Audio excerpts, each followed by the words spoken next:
सत्सा है भाई और बहनों, वाराणसी की पवित्र नगरी में संत कबीर अपना आश्रम में बैठे हुए थे। दूर दूर से लोग उनके पास आते,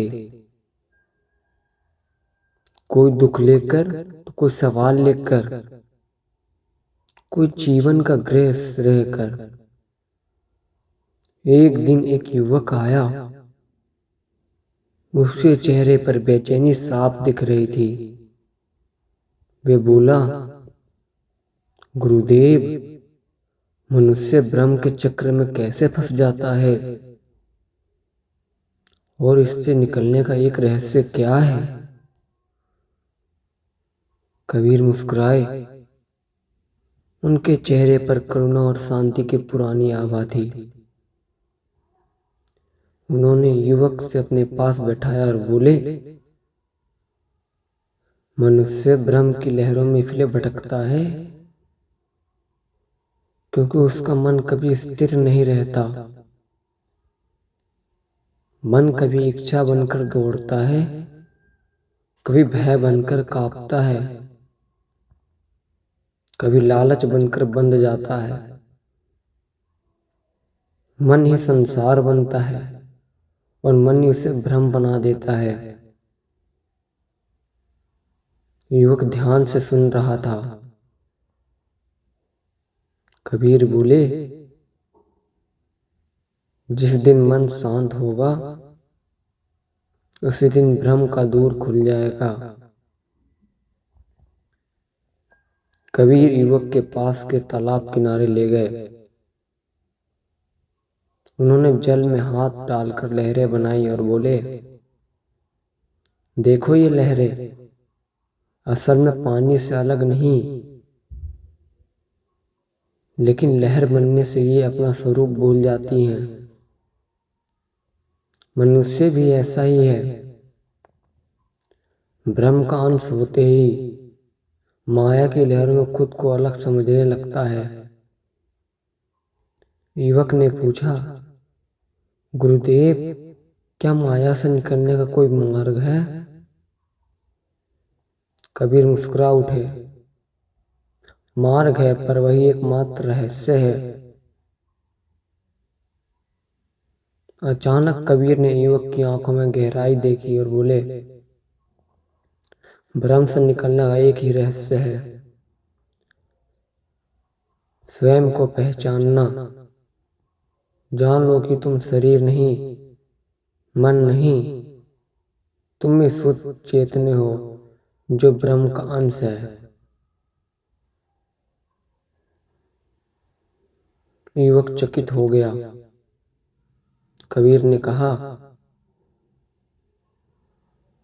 जब मनुष्य अपना असली स्वरूप जान लेता है, उसके सभी बंधन टूट जाते हैं।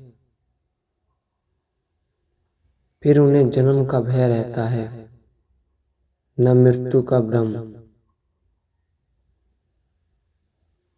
तभी धारा में विलीन हो जाते हैं। कबीर ने युवक को एक सरल साधना सिखाई। प्रत्येक सांस के अंदर लेते हुए देखो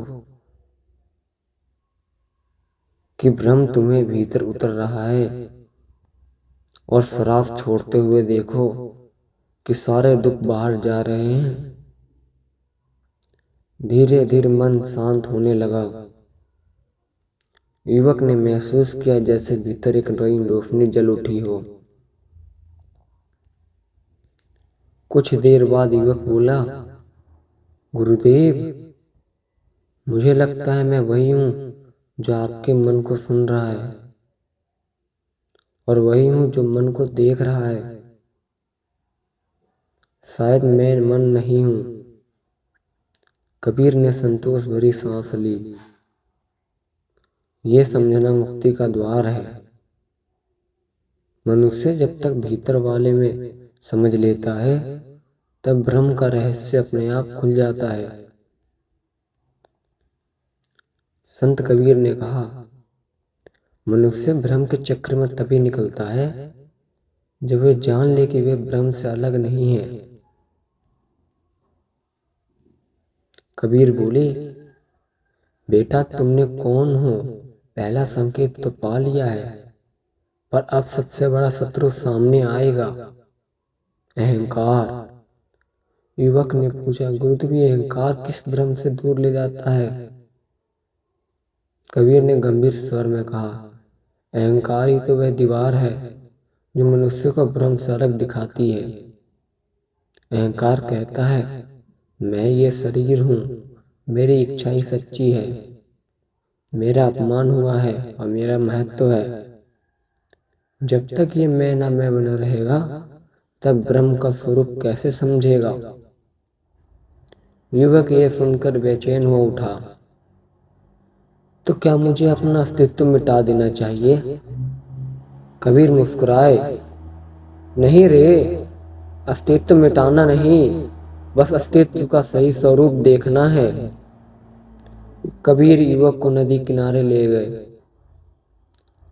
वहां एक पुराना पत्थर घड़ा पड़ा था। कबीर ने उसे उठाया और पानी में डुबो कर बोले, ये घड़ा अपने भीतर पानी को बंद नहीं रखता, लेकिन ये दिखावा करता है कि पानी अलग है। घड़ा फूट टूट जाता है, पानी में मिल जाता है।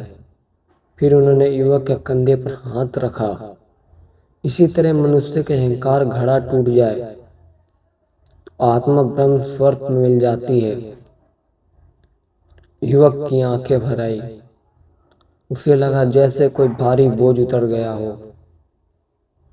अचानक कबीर बोले, अब एक प्रयोग करो, अपनी आंखें बंद करो।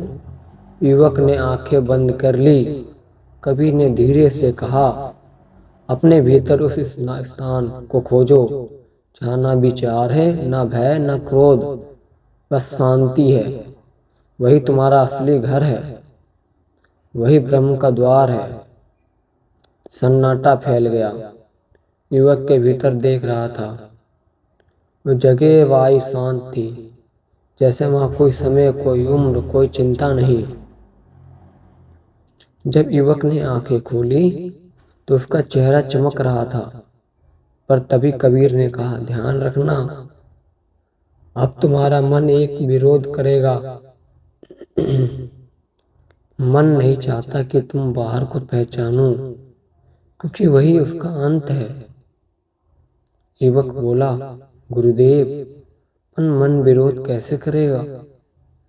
कबीर ने समझाया, कभी वो तुम्हें इच्छाओं से घेर देगा, कभी भय से, कभी दूसरों की बातों से, कभी क्रोध से। ये सब मन के अतकंडे हैं, पर याद रखना, तुम इनके दर्शक हो, इनके भोगने वाले नहीं। युवक ने ध्यान से कहा, संत कबीर से, अब तुम ब्रह्म के रहस्य में झलक पा रहे हो, पर यह ज्ञान तभी तक है जब तक अनुभव इसके साथ है।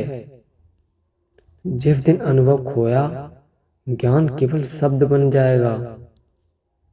फिर उन्होंने कहा, हर क्षण इस बात को देखो कि तुम देखने वाले हो, विचारों को, भावनाओं का, शरीर का, परंतु इन सबको पीछे जो सजग उपस्थित है, वही तुम हो। कबीर ने अंत में कहा, जिसे अपना असली घर मिला गया, फिर जगत में कोई भटका नहीं रहा। कुछ दिन बाद युवक आश्रम से बाहर भोजन लेने निकला। रास्ते में उसने देखा कि दो लोग आपस में झगड़ रहे थे। एक युवक पुकारा, अरे तुम संत कबीर के चेले हो ना, जरा इसका फैसला कर दो। युवक के भीतर अहम का बीज उगने लगा। उसे लगा, हाँ मैं जानकर हूँ, अब मैं सत्य समझता हूँ, मुझे तो ब्रह्म का रहस्य मिला है। वह आगे बढ़ा और बिना पूरी बात सुने निर्णय सुना दिया। झगड़ा और बढ़ गया।